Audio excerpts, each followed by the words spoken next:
So, welcome to LiberalViewer Wednesday Live, first Wednesday Live. This is the live broadcast I do on the first Wednesday of every month at 4:30 p.m. Pacific Time, answering questions that I take from viewers. I take live questions from the discussion section. I see already have some people who have logged on who are watching, so I appreciate that. But I always start off taking questions that people have asked me before the show, and now I have like a whole month to take questions, although I had several posted in the last week and then a couple just before I started today. And I always enjoy taking those questions because I think, I can think on my feet for the discussion section questions later, but I think I'm a lot better when I have a chance to do just a few minutes of research and I can give a better answer than just talking off the top of my head. So let me take a quick look and make sure. Looks like everything is streaming okay here.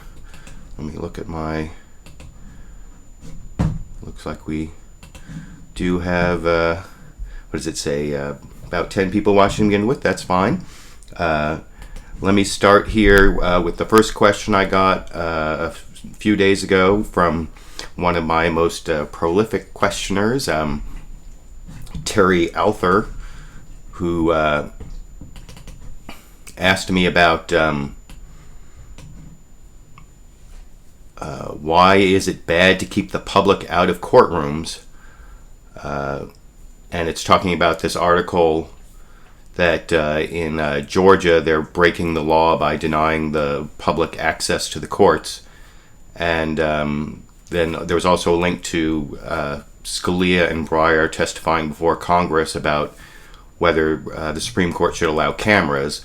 It's really two different issues. On the issue of whether the public has access to courts, I wanted to show you this quote from a 1984 Supreme Court case, Press Enterprise versus Superior Court. And basically, because there is this, there's not only a right to a public trial that the accused has, there's a First Amendment right for open government, for the press and for the people to be able to see what's going on in the courtroom. And so this is the standard that courts are supposed to use as to whether they can close the courtroom. It's the presumption of openness may be overcome only by an overriding interest based on findings that closure is essential to preserve higher values and is narrowly tailored to serve that interest. The interest is to be articulated along with findings specific enough that a reviewing court can determine whether the closure order was properly entered.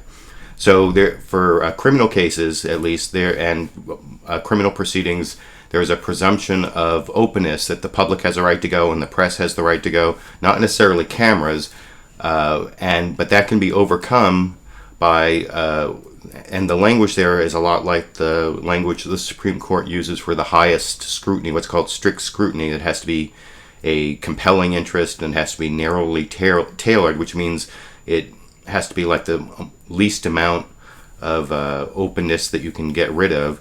But there are a bunch of cases where courts have found that the press doesn't have a right to know the names of rape victims, the juvenile proceedings, some national security stuff, and then of course there's everything going on at Gitmo is subject to all sorts of. That's a whole different question. As to cameras in courtrooms, there was a case. I'm trying to remember the name from Florida. A while back, I actually did it in moot court when I was in law school, and it's such a long time ago I can't remember, but that said that there's a Supreme Court case saying that it doesn't violate the rights of the accused to allow cameras in courtrooms, although on a case-by-case basis it might, but that states can experiment with allowing cameras in the courtroom in criminal cases, but there's no requirement of allowing cameras in the courtroom, and that's really up to the courts. And so far the Supreme Court, which is only going to decide, no one can make the Supreme Court put cameras in the Supreme Court other than the justices of the Supreme Court. So it's going to, at least for that part of the question, that's not going to change anytime soon, because I don't think any of the justices have come out in favor of adding in cameras for Supreme Court's proceedings, although I think that would actually be kind of cool. But let me add in, let me see if I can get this added in here. Oop. See, let me see. I seem to have messed up all my media files here. Real quick. Let me add in the next question. If I can get that in. Oop. Is this the correct question? Number 2. Next question. Oh yes, from Pigeon CJ. This was in the comment section of the video when I first put it up. Is the collection by the NSA of data, e.g. email messages from people overseas, potentially unconstitutional, or does the jurisdiction and protection of the Constitution end beyond U.S. territory? Let me see if I can add this. Yeah, okay. That's weird. Usually for there to be jurisdiction for a federal case, the facts of the case have to take place in U.S. territory, in the United States or someplace where the United States has jurisdiction. And for the Fourth Amendment, for which is the privacy and the freedom from, it doesn't specifically say privacy, but that's where a lot of the reasonable expectation of privacy supposedly comes from the Fourth Amendment. And for searches and seizures, which is also from the Fourth Amendment, that hasn't explicitly been decided by the Supreme Court as to whether it applies to U.S. citizens outside of the United States. But while the United States acting against foreigners, that would be another extension. That hasn't been decided. But for the Fifth and Sixth Amendments, the Supreme Court has decided that what the government does to U.S. citizens on foreign soil is restricted by the Constitution. I'm going to put up here. We've got Reed versus Covert from 1957, and I'm posting a little synopsis here that came from this Digital Commons law review article that was actually talking about whether it could apply to foreigners on foreign soil. But what the in Reed versus Covert in 1957, the Supreme Court extended the Fifth and Sixth Amendment to protect American citizens abroad, even holding that, quote, constitutional protections for the individual were designed to restrict the United States government when it acts outside of the country as well as here at home. So I think, at least under that precedent, it's pretty likely that at least acting on U.S. citizens, targeting U.S. citizens abroad, that there might be jurisdiction and that might be a violation. So I hope that answers that question. And let me add in the next question here. Next question that I got from Hell's O'Deps asks, how does the U.S. government shutdown look legally? Like, could the U.S. government do black ops during this time under the guise of it being an individual's actions and not the government? And on that question, hold on, excuse me, I gotta do a Marco Rubio, quick drink of water, whatever. And I won't play the clip, but on the question of the government shutdown, I think there's some people who kind of misunderstand what is shut down in the government shutdown. The entire government is not shut down. It's just that things that need to be funded on an annual basis are defunded during the government shutdown. So things that aren't funded on an annual basis, like Social Security or Obamacare, that's one of the big ironies, that the government shutdown doesn't defund Obamacare because it has a separate source of funding from an annual funding by the Congress. And also one of the things that the president signed as part of the government shutdown was that both parts of the Congress passed stopped any defunding of uniform military. So all uniform military get paid. So I don't know, it's talking about black ops there. I mean, if by black ops you're talking about like SEAL Team 6 or something, if they're uniform military, they're still getting paid. And as for the rest of the military, I saw yesterday Secretary of Defense Chuck Hagel had a press conference, and I'll put up a little quote with the source here from that press conference. Chuck Hagel says, as you know, the president signed into law the exemption of our uniformed military. They will be paid regardless of how long this goes, and they're exempt, and so our uniformed military is taken care of. But as for the civilians, they have, like, they might furlough 400,000, and then there's this last paragraph. Our lawyers are now looking through the law that the president signed, along with the Department of Justice lawyers and the OMB, to see if there's any margin here or of widening the interpretation of the law regarding exempt versus non-exempt civilians. So it seems like anything having to do with national security, although I heard a lot of NSA analysts have been laid off, but anything like immediately having to do with national security, like the uniformed military, and I would assume most of what that question is asking about in terms of black ops, I don't think that's going to be shut down by the government shutdown, but that would just be my guess. So, and I had one more question here from Terry Alther that I wanted to, that also got posted later in the week here.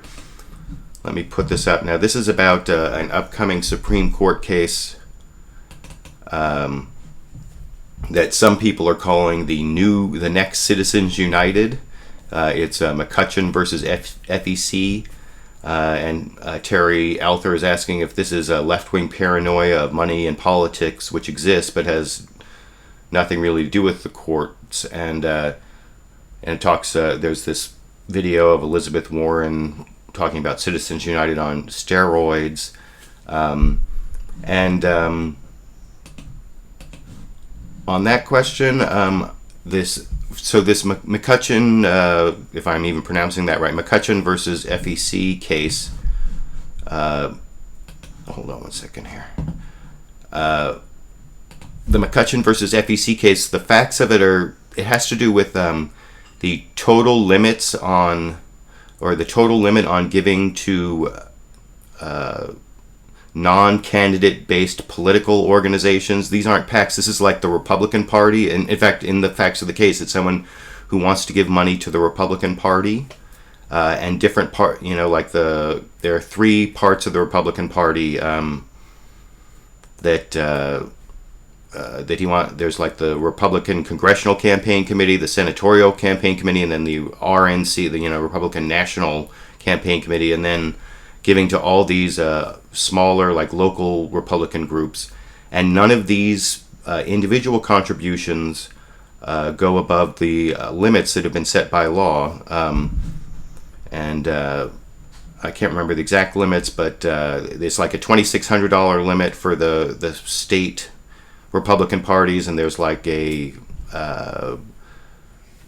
I think it's like 25,000. I can't remember. But the thing is that even though each of the individual contributions don't go over the limit, there's also a global limit on an individual that says you can't give more than what I think it was. Here, let me get the quick SCOTUS blog thing up here real quick, because I also have the answer here for you real quick. This is a quote from SCOTUS blog, and if you go to that whole, this is from last August, a SCOTUS blog entry from Joel Gora. And here, let me get before I let me get this up real quick. There I go. So because it's not really regarding any sort of any of the individual contributions would be legal, and so it's really not. See, what he's saying here is many are already raising the specter of the McCutchen case being another Citizens United, this time dramatically changing the basic law on contribution limits. But McCutchen and the RNC are not making that argument and are not challenging the validity of the base limits on contributions to candidates or parties. They think they can win within the traditional Buckley versus Vallejo framework. Here, let me get this. Did I just put those notes things? Oh, here we go. So what he's talking about, sorry, took me a second to get this up, but if you look at the full SCOTUS blog entry, what they're talking about is he wants to contribute $25,000 to the Republican National Committee, the National Republican Senatorial Committee, and the Republican Congressional Campaign Committee. And there's an annual legal limit for each of those of $32,400. So his $25,000 is below the limit for each of those, and then he wants to contribute like $1,776 to each of these 30 Republican congressional candidates that he supports. And there's a limit for giving to an individual candidate of $2,600.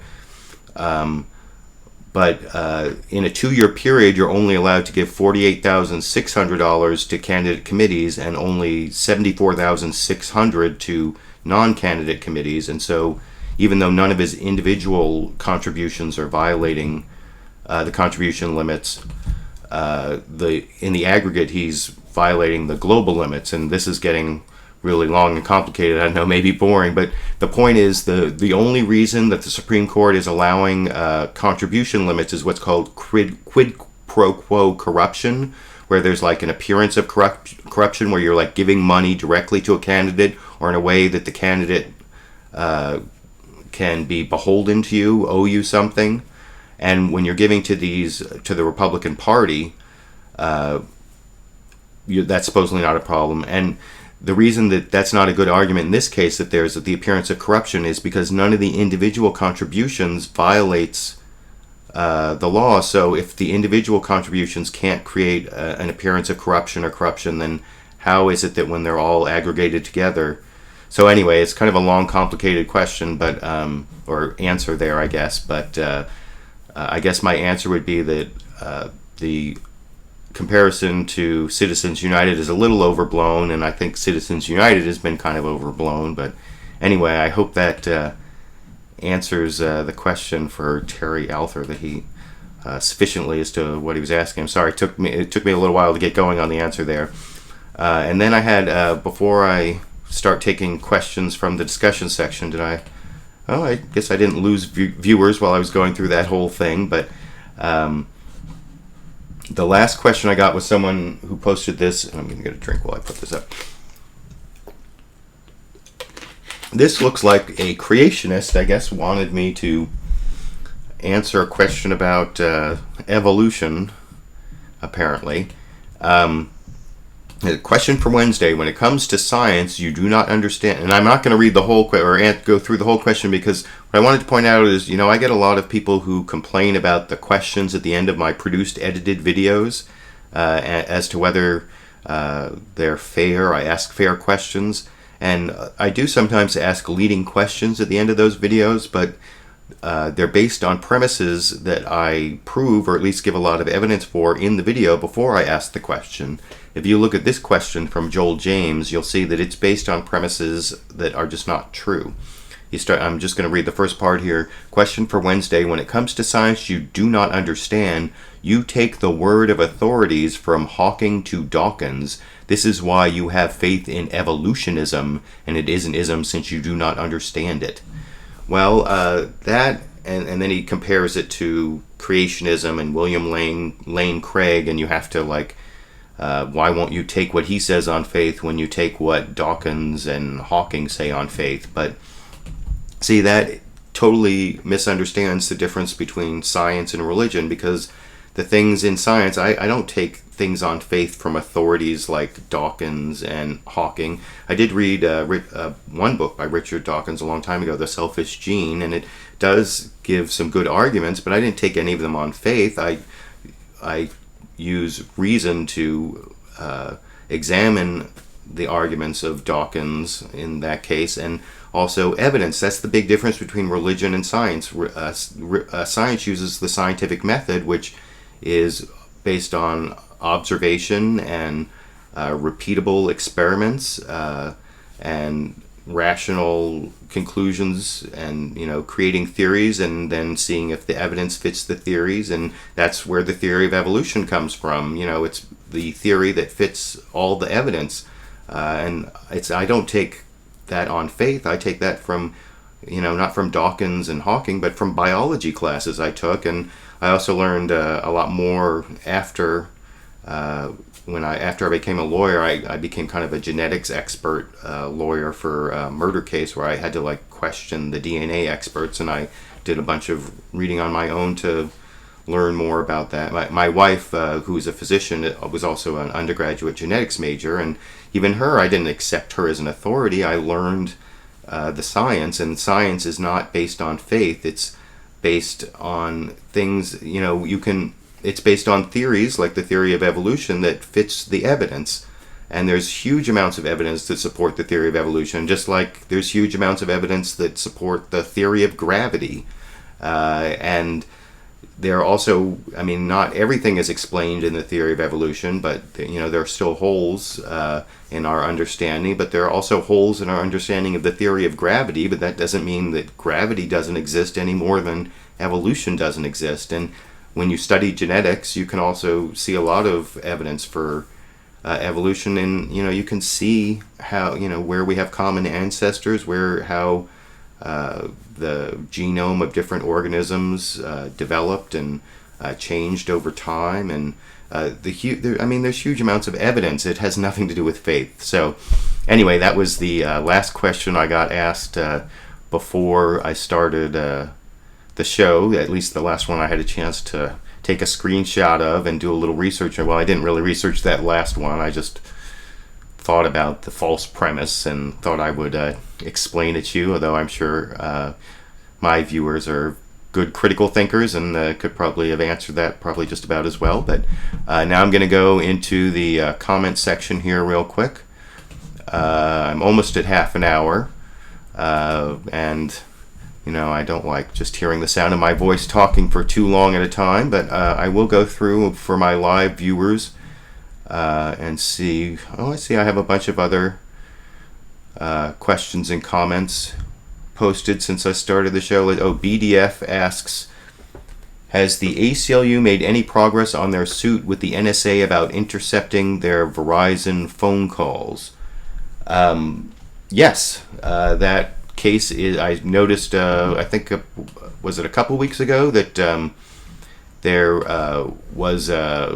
They filed their first brief in that case, and you can go read. I think almost all the stuff in that case. If you just go to aclu.org/NSA, I don't know. I can check that out myself real quick and make sure the right stuff comes up. But I will type that in real quick for you and just make and then it takes you to the surveillance state and under the Patriot Act. The recent news on, and there's a whole bunch of stuff there. ACLU to court. Government spying invades privacy of each and every American. Yeah, that's if you go to aclu.org/NSA and like the third link down in the recent Patriot Act news and analysis from the ACLU, you will see in August 27th, 2013 article, ACLU to court, government spying invades privacy of each and every American, and it's talking about the opening brief in the lawsuit. So, yeah, August 27th, 2013 was when the ACLU filed its opening brief. I always love talking about the ACLU, so thank you for that question. BDF says you can see and hear me. That must have been the beginning. Are there any groups trying to overturn the ruling allowing agencies to subpoena? Well, that I can't answer as quickly, and I want to get to someone else's question here before I end. Neil Barrett, in other words, I don't know the answer off the top of my head to that one, although I'm sure someone is going to be overturning the ruling trying to challenge the ruling that allows agency to subpoena any information given to a third party instead of requiring a warrant. Well, I mean, the third-party doctrine that goes back to the Maryland versus Smith case is definitely a problem, and I'm sure that will get to the Supreme Court eventually, but I don't know any specific cases challenging it right now. So I guess I did answer that question. Neil Barrett, should the Democrats call out the Republicans as economic terrorists using that terminology, or would that be too provocative? Well, there's already some of that going on. I've noticed that they talk about taking the economy hostage. If you watch my LiberalViewer Sunday live clip roundup or Sunday clip roundup from last Sunday, I think it was Chris Matthews saying, normally you think of in a kidnapping, they take the baby and ask for money, but in this case they're taking the money and asking for the baby, because President Obama's not going to give up his baby, which is Obamacare. And I've heard, I mean, you can definitely hear some Democrats talk about extortion and hostage taking, and anyway, and then John Klein asked, will the shutdown ultimately damage the Democratic or Republicans when all is said and done, in your opinion? In my opinion, it will be the Republicans. The longer this goes on, the more it's going to hurt the Republicans, and it seems to already be working. I saw that even just the threats had already increased the what's called the generic ballot poll. Do you for Congress, do you prefer the Democrat or the Republican? And that I think the Democrats are leading by about 9 points right now, the last poll that I saw. And the longer this goes on, I think the better the Democrats are going to do. And I think if you watch my LiberalViewer Sunday clip roundup from last Sunday, my analysis was, and I think I saw some people questioning this. I wasn't saying that I thought that President Obama actually wanted to shut down the government, but what I was saying was that it's his best chance to win back the Congress in 2014, and I think that the fact that it's his best chance for winning back the Congress in 2014 figures into his no negotiation strategy. He's already already built up a reputation with the public for being someone willing to negotiate, maybe even too much, that he has caved too much to the Republicans in some of his past negotiations. So in a way, he's set up perfectly for highlighting Republican intransigency, and for and the Republicans have chosen a strategy where they've kind of painted themselves into a corner, and it's going to get even worse as the debt ceiling comes up, because the consequences of a default on the debt, on failing to raise the debt limit, that's really going to hurt the economy. And if the Republicans do that, and given what they've done so far, they just may, that could really hurt the Republicans. So that is my opinion on the government shutdown and who it's going to hurt. Cronus, let's see, got a bunch of comments. I hate when people call it evolutionism, says KZNO2. IMDMV, people like that guy need an effing smack. I guess so. So I'm almost running.